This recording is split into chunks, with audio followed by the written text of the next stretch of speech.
we'll begin. Classic.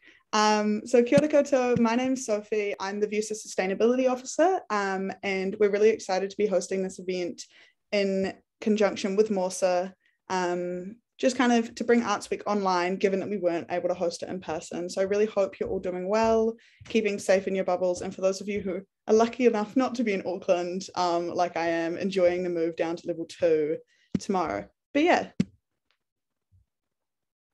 Kushbu, do you want to introduce yourself? Kia ora, I'm Kushbu. I'm the Clubs and Community Officer at MAWSA. Yeah, and we're really excited to be bringing you this joint Arts Week and this poetry night. Yeah. So I'll hand it off to our poets to introduce themselves. Emma, if you wanted to start, that would be great. Cool. Kia ora, everyone. My name is Emma, and I am a fourth-year student and poet who loves being able to write, to talk about things that matter to me and be able to reach out to people in different communities. We're so glad to have you here tonight. And Min? Min, you're just muted, so if you want to unmute yourself.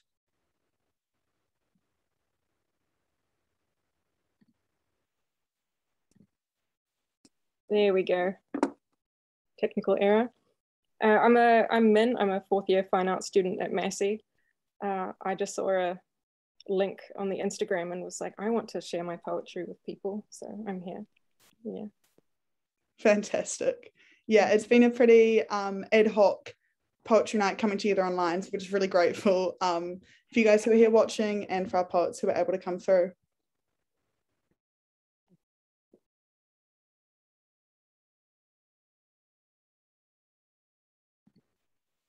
Tessa, if you want to introduce yourself.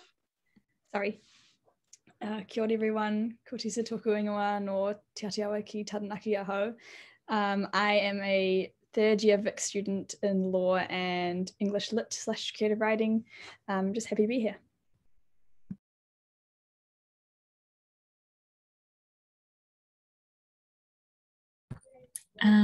Kia ora everyone, I'm Ronia. I'm a third year student at VIC doing English, design and creative writing as well. And I do all sorts of writing, but tonight I'll be sharing my poetry. And you also do some fantastic art by what I've been seeing online over the past few days. So that's very cool as well. Yes, yeah. So what we figured we'd do at the start is just kind of do a little bit of a Q&A so that we all get to know each other kind of with our attendees as well. So if you do have any questions, please put those in the chat. Other than that, my first big question is, what have you been reading over lockdown? What are your lockdown reads and tips? I know Tessa's given me the best recommendation I've had all year, which is to listen to pre-study an audiobook. So that's been really fantastic. Tessa, if you wanted to speak to that a little bit more. Yeah, we've been listening to pre-study. Actually my girlfriend recommended it, that we listen to it. We've been listening to a chapter kind of every second night, and it's just hilarious. And especially because Patricia Lockwood is reading her own story, she just does her parents' voices and her siblings' voices, and it's really hilarious. So that's probably been one of the highlights. I've also been reading Girl, Woman, Other, and lots of short stories, so it's been a good mix. Cool. I've been reading an awesome collection of short stories by the author Alice Munro. It's called Too Much Happiness, and it often outlines sort of messy relationships and power dynamics and the women who outwit the men who are controlling them. And I just think it's an absolutely awesome collection and would recommend it to anyone.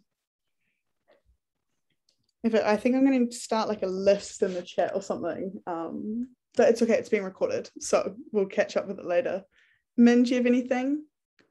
I have not been reading anything particularly intellectual. I've been trying to read The Hunger Games to my boyfriend doing my best effort. Very important series to reread in the middle of lockdown, kind of. I feel like that's good. Yeah. And I also listened to about a quarter or half of The Great Gatsby, which I felt like I'd kind of already read because I've read so many quotes from it and then the movie, and I sort of had meshed it all together. So it was very familiar to me, but Felt like I I'd feel like that's very intellectual, something. but we appreciate all forms of culture on this Zoom webinar. And anything exciting you've been reading? This is very on brand. I've been reading some poetry collections. I have them here. I've been reading Magnolia by Nina Minya Pals and National Anthem by Muhammad Hassan, because I'm just trying to read more POC poetry and also just New Zealand literature in general, because I feel like, and that has really helped me with actually writing as well, because I've been in like a rut for like the past few years, but I feel like I'm finally starting to get back up again and find my voice. So would recommend those. Cool. And I love the visual aids. Thank you very much. Yeah, you're welcome. I had a visual aid as well. I've been reading Aileen Miles's poetry. So they're really cool, kind of based in the US and New York and stuff. And I've been really enjoying that collection. But yeah, Kushbu, at you.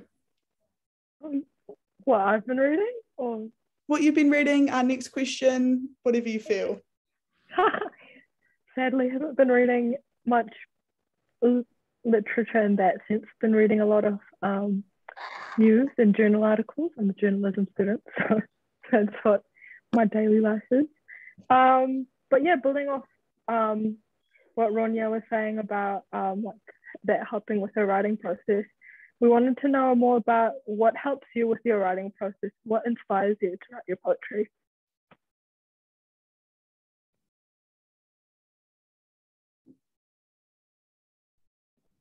Well, I said before that reading has really helped me, but like during lockdown, I've been going on walks. I try to go every day if it's sunny. And I find that like, I find inspiration on those walks. Like when there's nobody around and like there's nothing to do, anything kind of becomes like the little things just become a little more special and you just notice a lot more. And I've been like, in the first week, I like kept a diary of like things I noticed on my walks, which included like, I went past a car and it had like a box with 2 plastic human heads in it. I was like, and I don't think I would have noticed that if I, wasn't going on this walk. So you never know what you'll find, where you'll find inspiration. I tend to mark my emotions in poetry. So quite often I'll finish watching a film and I'll write a poem based on how that film made me feel. Or I'll write a poem based on a book or something that I've been listening to, a song. It can be anything. It can be a conversation that I've just had or a dream that I've had. Like whenever, like for me, my poems quite often are like the narrative versions of a feeling that I have, but then I try and make it wider or more about a political idea or a societal idea, something that can relate to more people than just me. Yeah, I'm a little bit like Emma I put down a narrative to a feeling. But usually it's a bit more like I'm just having an extreme emotion for whatever reason. And I'm having that sort of conversation with myself that I need to have, but on paper. I'm very impressed by all of you. I feel like I have nothing very intellectual as much to say. I'm like, I don't know, maybe deadlines help me write. I feel like also, I don't know, I like revisiting old things. So if I've like written a sentence in a journal and like go back and be like, okay, I liked what was going on here. I feel like, I don't know, writing as a form of like memory or like revisiting things from a different angle. I don't know. That's probably how I do it. This is making me wish we had that fantastic person who does the like edits that come out of the Unity Books events and stuff like that with all the words, because there are a lot of great phrases here, the human heads, the memory. I love those. So maybe that's our goal for the next couple of days, Kushbu, after this. See if we can bring our journalism and English lit skills to the design. I think the question we have in the chat before we kind of move on to letting you guys share your work individually, thanks Lizzie, is describing your work in 3 words. So if we go from my screen, starting with Tessa, 3 words. How cruel. Probably home.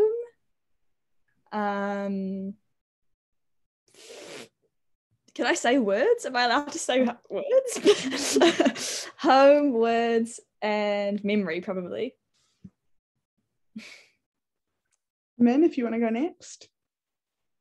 Emotion, existentialism, conversation. Cool. Emma, my screen's there at you. Okay. How about dreams, identity, and wind? I think mine would be confessions, small, exploding. These are poems in themselves, people. Yikes, I love it. Okay, we're gonna begin kind of with the individual readings now. And yeah, you're right, Elizabeth, it was fantastic. And then the way that's going to work for us is that we're going to have all our poets stay on the webinar, but we might switch to speaker view. So if you all just, attendees talk amongst yourselves on your non-talk section, and I'm just going to see if I can do that.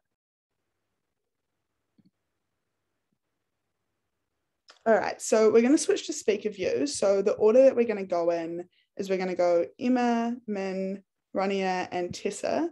And then we've kind of said to our poets they can have up to 10 minutes, but if they go a little bit under, a little bit over, that's all good. Or a lot under, a lot over probably.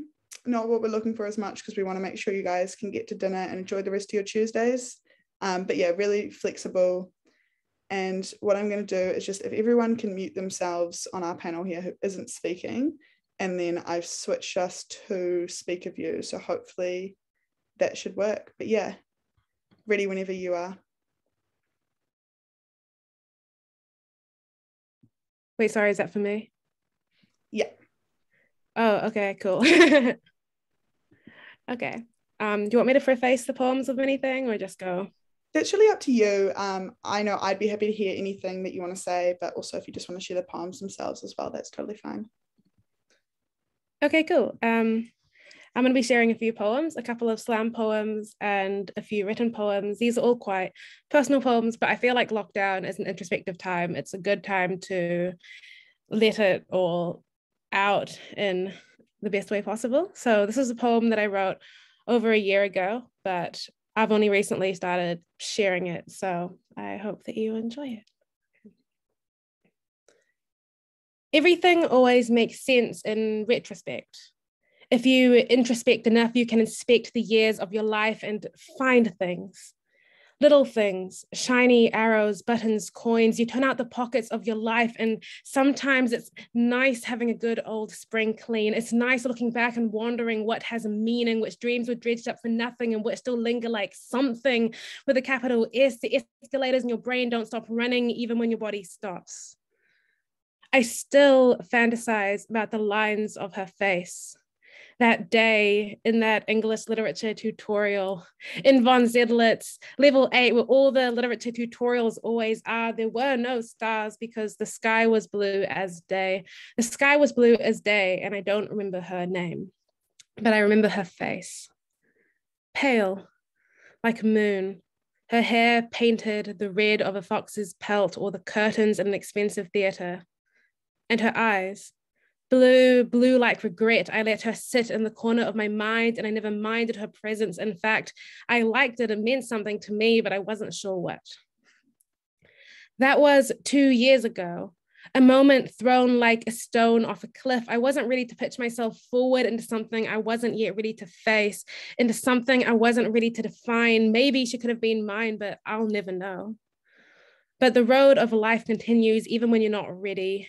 Steady go. 2 years later, I still don't know what I'm doing, but I saw fields of sunflowers on leggings, bleached hair, piercing stare. I still didn't quite meet that gaze or those eyes. I was still lying to myself, lying awake, staring at different ceilings and wondering what it would feel like to let myself feel what I think I wanted to feel for her.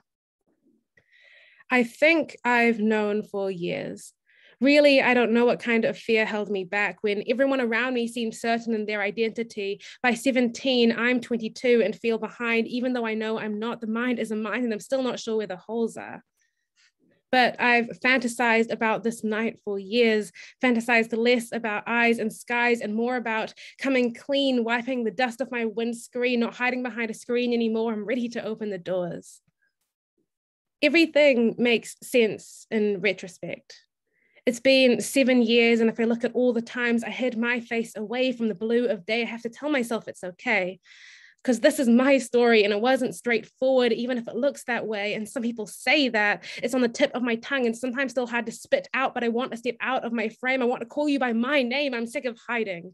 So this is it. Here I am. I'm no longer going to hide. I'm saying it out loud. I'm not going to lie. I'm bi. Yeah. Okay. I first performed this like a week ago and then I cried and was like, oh, okay. But yeah. Okay, I'm gonna do a couple of short ones and then end with a longer one again. Okay. An hour is a varying, swaying, teetering thing in that so much can change. An example. At the beginning of this hour, we screamed that we hated one another, and then you were tucked up in my arms. Back when I thought emotions were easy to distinguish, things brought on by clearly defined events like breakup, hospital results, dropping underwear in muddy puddles. Classification is a time-consuming, messy exercise, could even be argued pointless. Why force people into boxes? Can we not let the existence of a thing be enough in being?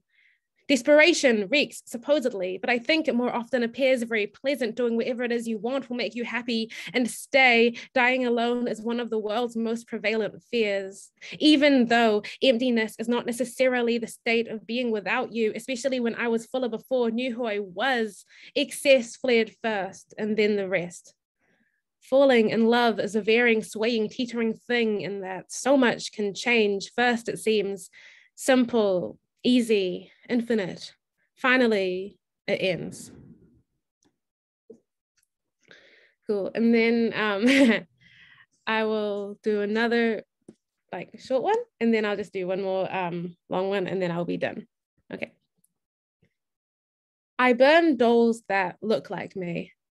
Watch the clay skin glow red before slowly cracking. Watch the black strands fizzle, crumble to ashes, tears in glass eyes. I think about dying.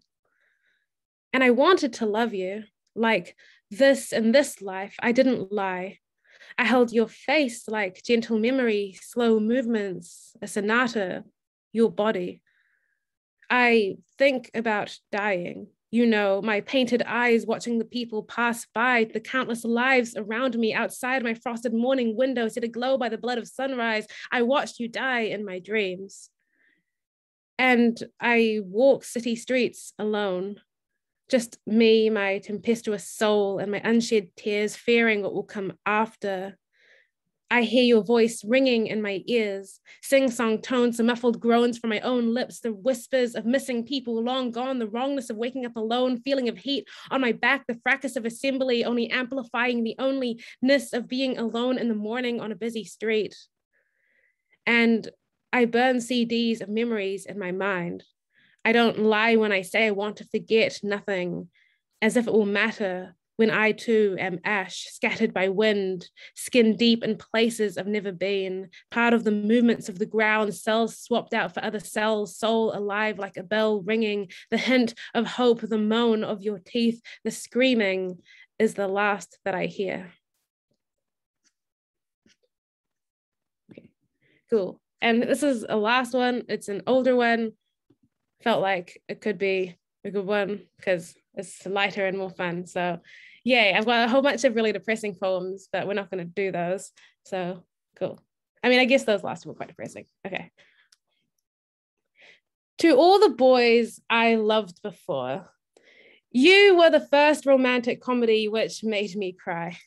And no, I wasn't crying because Noah Centineo is hot, because he just isn't my type. And no, I wasn't crying because of the cheesy happy ending. No, I was crying because that movie was the first time I had ever seen a rom-com with a lead who looked even remotely like me. 10 Things I Hate About You, Clueless, Valentine's Day, Love Actually. There are actually millions of same plotline movies, but none of them see me and none of them could I exist. And I didn't realize how that made me feel like I wasn't enough until I got to watch someone who looks like me fall in love. And disclaimer, you have no claim to fame with name drops and token representation. The Asians that only appear as side nerds who gamed, who only dated other Asians. The Black characters who were sassy best friends but never made it to the end of the movie. The Māori characters existing around gangs and weed were never expected to have in-depth personalities, ignoring the reality of New Zealand history. Do you see what this can do to minorities? Who only ever see themselves cast in half, like compared to the white characters who were in the spotlight. We never stood a chance. And you know, the effect of not being on screen absolutely affects what we believe are our capabilities. Our brains tend to believe what we see. So when we only see white people as leaders, as heroes, as love interests, of course we resist. Because we exist too, you know, we breathe and believe that we too receive life for a reason. And in this century, surely it's treason to keep denying that we can be anything, that we can achieve any dream. And you can keep ignoring us, but we're going to keep taking up space until we're seen, until there are scenes about us, until we are main characters too. And the issue of representation transcends race. There are more than 13 reasons why suicide should not be glamorized, depression made out as a blame game. I can't even list the movies which idealize one body type because the sad reality is that most of them do. If the main relationship on screen is always straight, it ignores that all love should be taking up space, and the answer is right there in our face. The solution isn't that complicated. Representation is not overrated. So, director, listen, please, more is at stake than your creative fantasy. Because if your perfect world is only skinny, straight, and white, maybe step back and have a think why. Do you want the unattainable? Is that it? Or do you think it's just more aesthetic? Because let me tell you that your Aryan utopia is not worth the mental health of those watching your creations. Because if you make a Frankenstein and set it free, your conscience should not be at peace. And you can fix the problem with ease. I say it again, it's not complicated. Representation is not overrated. Okay, thank you. Thank you all for listening. Thank you so much for sharing, Emma. I'll pass it over to Min now. Hello. I don't have a memory like that, so I'm going to be reading off my phone. It was very impressive. My first poem is called Burning the House Down. Nature is the home of us, where our heads first woke up in the morning, the first breath we drank and turned our puppet body real. Self-destruction is a part of growing up, hurting ourselves until we know how not to. The way the forest burns and the ozone layer piles onto us too heavy, threatening the green and blue house we all were born in. We have grown too big for our cotton kids' room. Our parents went out and never came home. We never learned how to take care of a house this big without the firm hand of someone we imagined to be so much wiser than us. And the people sitting at the head of the table calling the shots and delegating chores are teenagers with mood swings and impulses, sacrificing another species for some serotonin and bragging rights. Man of the house, woman of the house, person of the house, you are burning it down slowly. And the forest is what made you. This self-destruction is so cliche, predictable as a coming of age film. And growing up is hard, almost too much. But we built skyscrapers and flew to the moon. We won a war and swore never to do it again. And we still get bodies every day and pretend that it was no one that we knew. And maybe this house has to burn down eventually, and our stay here is temporary, just part of the process, coming of age with growing pains and stories, so many stories. I could map with my words the travel of time from then until now, the birth of a million tiny creatures, a billion soft human heads, too many streams and mountains building themselves out of whatever they have, and you would still never see the whole picture. There is nothing more exciting than not knowing. Where else is hope supposed to come from than from where dragons be, somewhere we can't see. Feel for it in rich topsoil and songs the whales make. Get filthy with the world instead of shame, because we are all teenagers in a John Green novel and we get it wrong. And our house is burning down and we know it.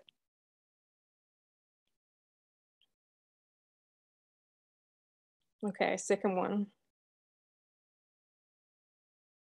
About the weather. Someone asked me to write a poem about the weather. I told them that shouldn't be too hard. It has been cold enough lately to draw a story out of our visible breaths, but I am unaccustomed to stringing words together, only to point to the color of the sky.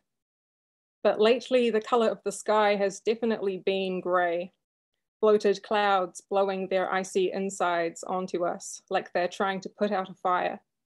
Our city not producing enough electricity to meet the demand, cutting off houses to face the storm, hail raining around our silly university drama that doesn't feel silly at all while you're in it, whilst you're bawling your eyes out in the bathroom stalls after someone spread a nasty rumor.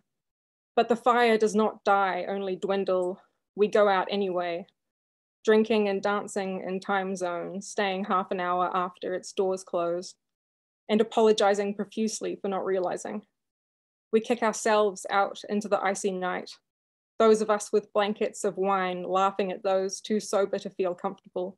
Too sober to feel comfortable. I know that feeling every day of my life. Too sober, too alert, too overwhelmed by all of it to be anything like myself. The weather feels cold.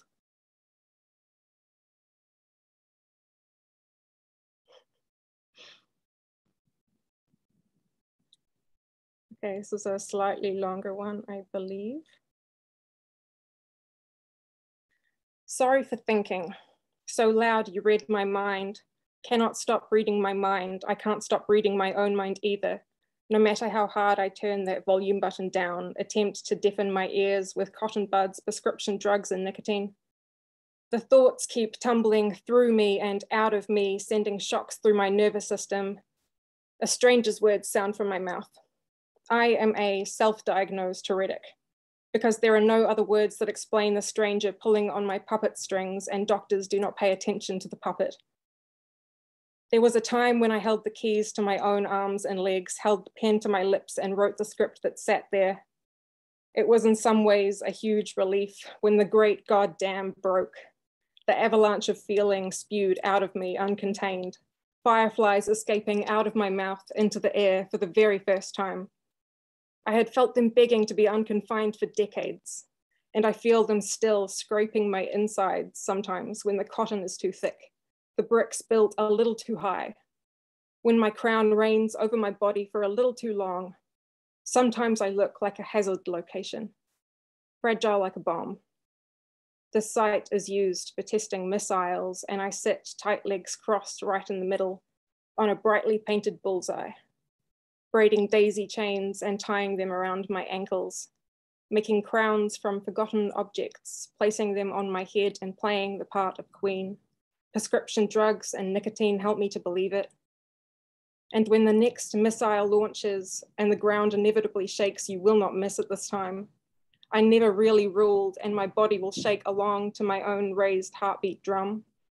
My screams sounding alarm after alarm, this is a fire.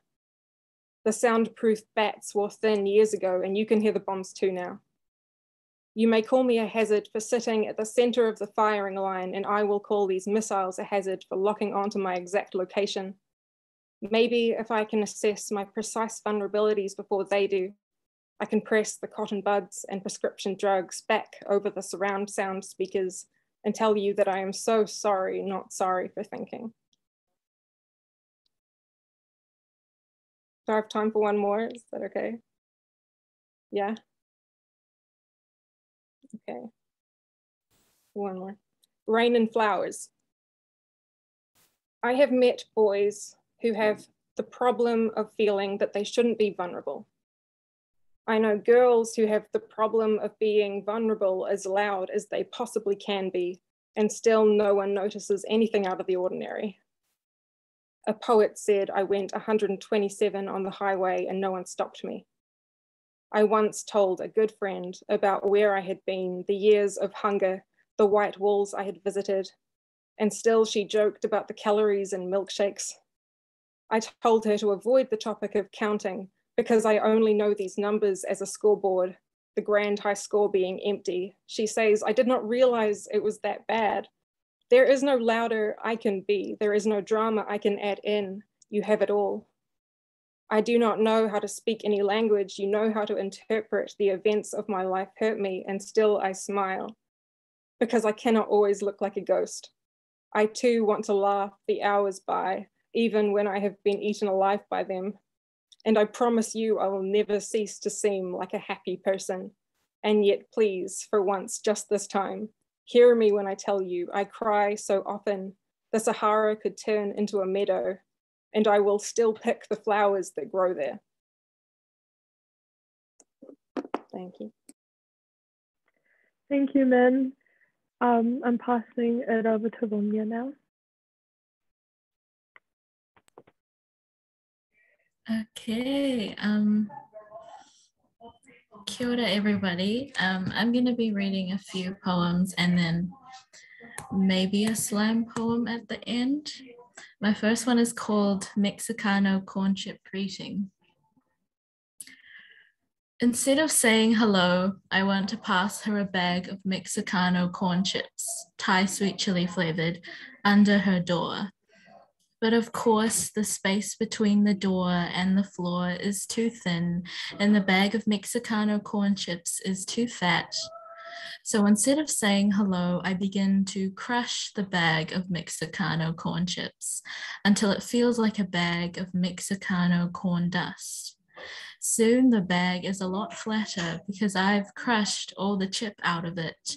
So now it's just like what you'd feed to the chickens. Next, I get to pushing it under the door. I need to be careful and distribute the bag's contents evenly so that it can just slip through and hopefully get the message across like, hey, it's a Mexicano corn chip bag sized mailbox, and guess what? I have a delicious letter for you. It's from Taita.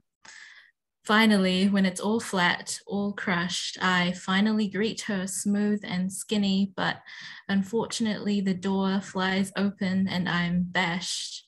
Oh God, it hurts so much, and it hurts extra because she's in a bad mood. So my fingers, my sweet chili fingers, so red like the bag, and her face only has a tiny bit of mercy on it when she asks, "What are you doing?" I say, I just wanted to say hello, and I start crying extra. She says, you're always so weird and emotional, aren't you? And picks up the bag from my Mexicano corn chipless hands. Then holding me as I weep, she pinches some of the crushed Mexicano corn chips into my swollen hand, and we both lick it out of our palms like crunchy raro. It sort of sucks that she's not even the bigger one. She's still in high school, but my head is on her chest and our munching is so loud and marvelous. Plus, I can hear her heart beating.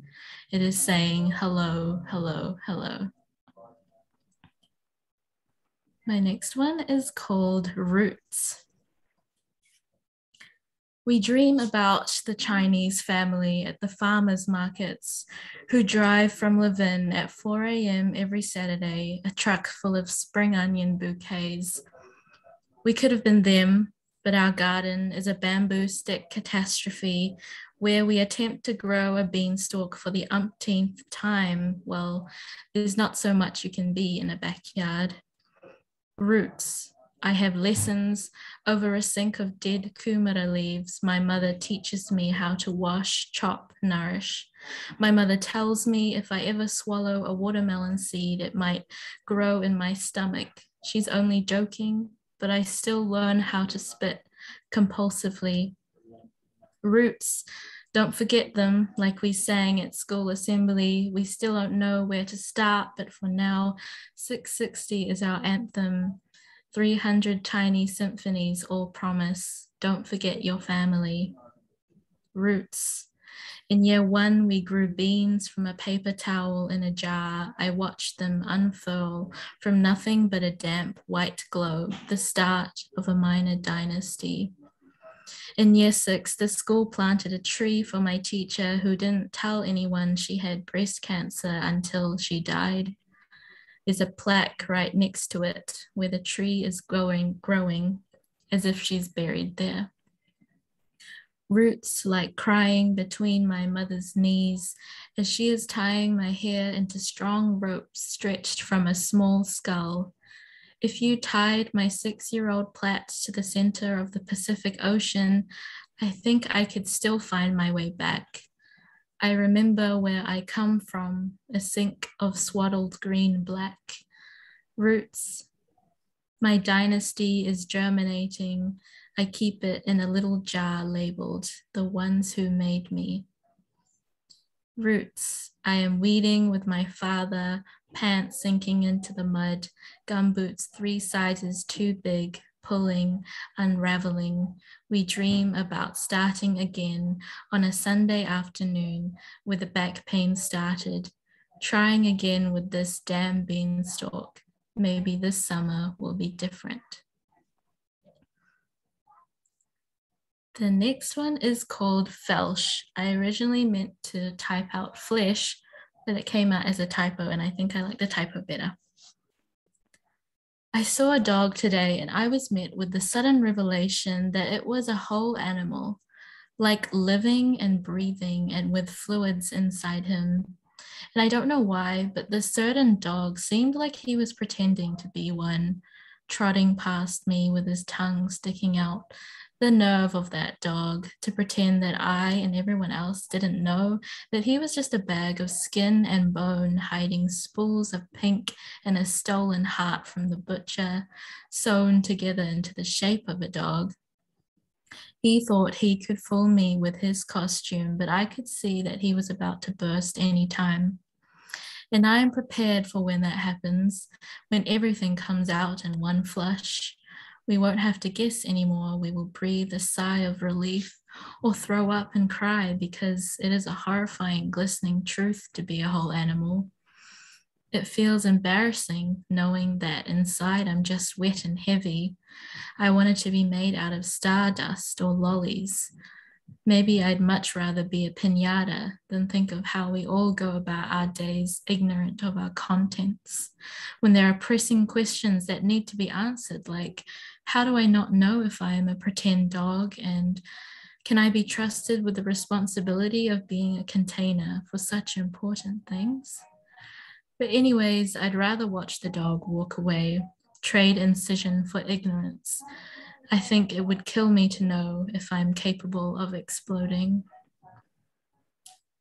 The last one is a slam poem, and forgive me because I haven't performed slam in a while, so I'm a bit rusty.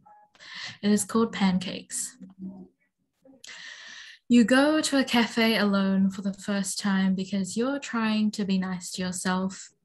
The waitress asks you what you want. You say you want pancakes, and then you realize halfway through saying this, you do not want pancakes. You want something savory. You want eggs Benedict or something with hash browns, but God, anything but pancakes. But she is already walking away with your order. This self-care solo date is not going well. You're not sure where to put yourself. You refresh Instagram a million times. You say thank you to the waitress a million times. You eat the pancakes. They make you bloated. You punch in the numbers in the FPOS machine while trying not to think about your bank account and leave. All the way home, you curse yourself for being so foolish and for being so bad at trusting your intuition. Whatever happened to manifestation? Whatever happened to that TED talk you watched a week ago? All that wisdom is gone now. You're just a bloated, beached whale lying on your bed, suffering the consequences of IBS and being bad at self-care.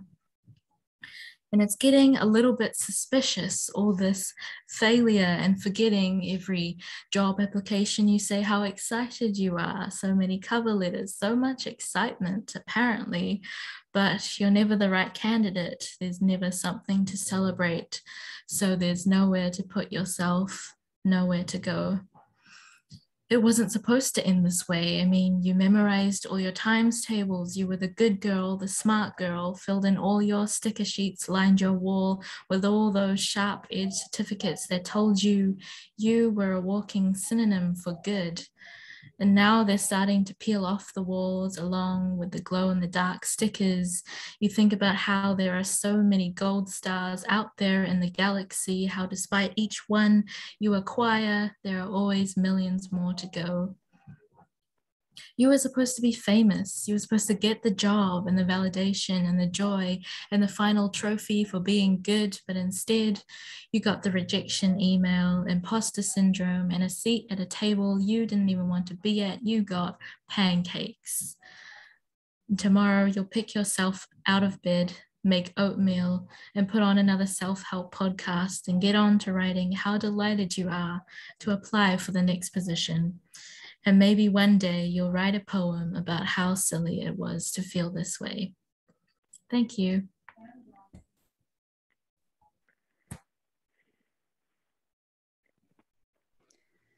Well done, Ronia. That was amazing. Good job, everyone, so far. I feel very starstruck.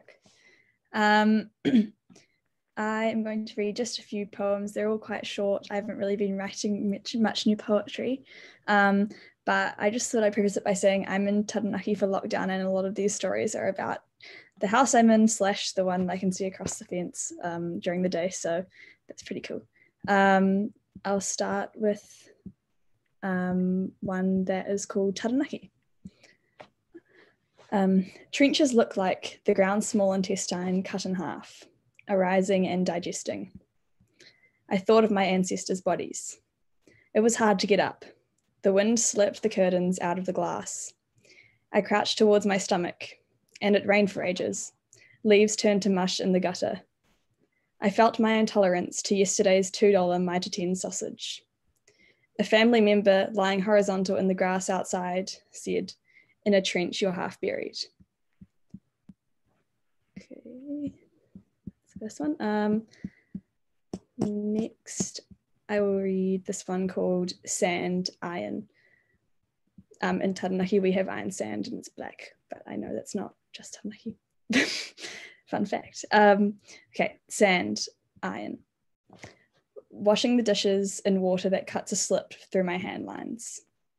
Sitting by the hangi while the rocks are dozing and the dirt waits for its shower to run hot. Counting how many times my mum is on the road and on the wall. Watching Tangaroa watch me back, noticing the effort it takes to play blue trucks. Growing out and growing into nostalgia wearing a hooded t-shirt. Singing something inflected and cutting my teddy bear a mohawk. Wanting to be a stick so my body gasps when kids snap it. Waxing my toes, making and bleeding with the moon. That's that one. This next one is called Celesta. All this talk about rovers and breakthroughs has got me thinking over, churning through in a way, how despite making me want to drive straight into my elderly neighbour's front door, there's a sort of finesse about the way you conduct me and make me gravitate my eyes towards the black hole connecting your heart and left nipple like some marionette, some indecent arbitrary beautifier ignorantly inspired by just the mere memory of our first kiss under planetary alignment, lifting off the fact that you didn't even know me in a way and forgot I'd acknowledged you on that night when I noticed the twist of your ankles the second they rebound off the grass and how the curve of your back as the tides pull, but with black heads and a permanently quizzical frown. Look, we are young and we rarely have control over what we say around each other, but all this talk comes out anyway because underneath it's just you and the stars pretending to be Venus, giving me routine desire to watch you orbit me and put an X where I think my thoughts are born or young within myself, not a result of your zygotic infiltration. That poem is like an A to Z diagonal poem as well. And finally, this one is called, bring it up on my computer, a room recording, and it doesn't have sentences or paragraph breaks, so just be aware of that. A room recording.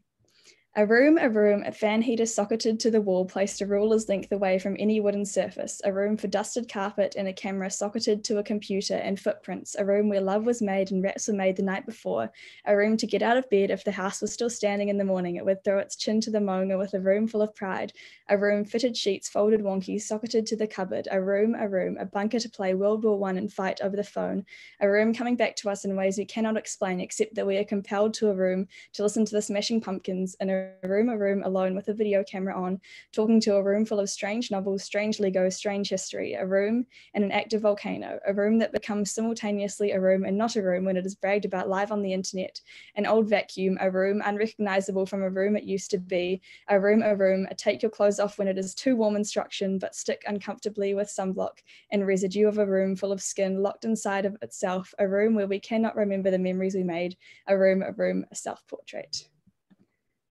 That's me. Thanks, everyone. Thank you so much, Tessa. And thank you so much, everyone, for sharing this space tonight. I have so many thoughts. Yeah, and it turns really moved, but also there are a lot of laughs in some of those poems and a lot of beautiful imagery. So what I'm going to do now is switch back to gallery view with my webinar skills. Yeah. And just wanted to say again, thank you so much to everyone who came along and to everyone who's going to later watch this on the recording. I'm going to pause the recording now and end that there. So the final question we had is just for anyone who was listening or will be listening, what tips you had for crafting your fantastic work, anything you'd want to share about that. So if we could go in the same order that you guys spoke, that would be really helpful. But yeah, again, thank you so much.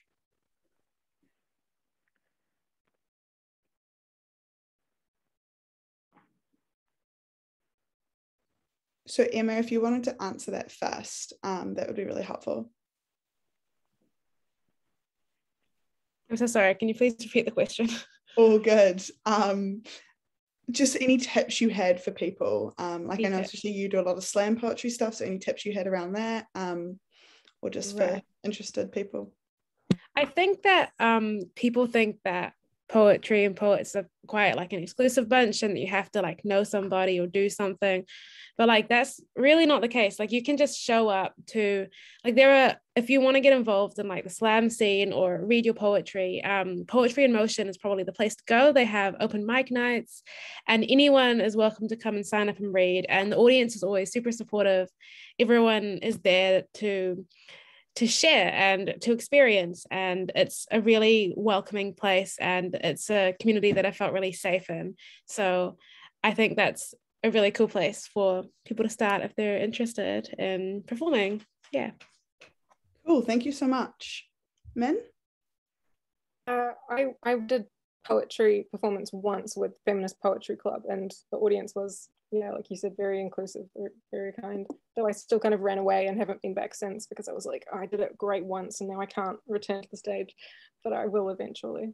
In terms of writing, I feel imposter syndrome just trying to give tips, but what's helped me the most is probably just listening to other people, how they speak, and reading, and then just writing, even if you think it's like not going to be great, just getting words out until you've got something you're proud of. Yeah.